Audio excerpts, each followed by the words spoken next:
Hello, in this video I will be showing you how to fix Windows couldn't connect to the printer on Windows 11 or 10. The error may appear like so. Here's the way you can fix it.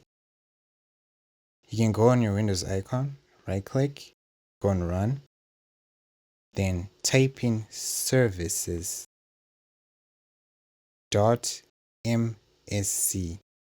Click on OK. Under here, we need to look for Print Spooler.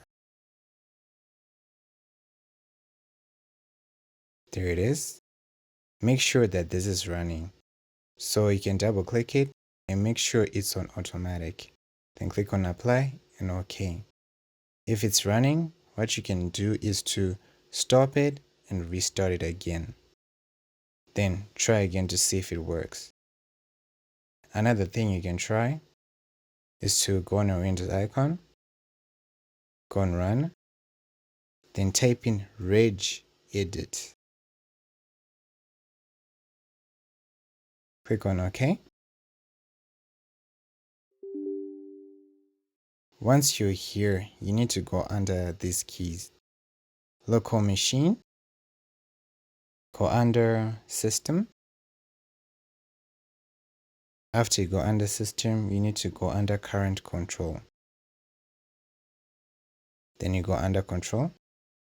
Then we have to look for Print. There it is. After you click on Print, then go here, right click, insert a new keyword, and then T32-bit. Then you need to type in exactly as this. RPC Authn level privacy enabled. After here, double click on it, make sure its value data is 0. Then OK. Restart your computer and try again to see if it works. And you're done.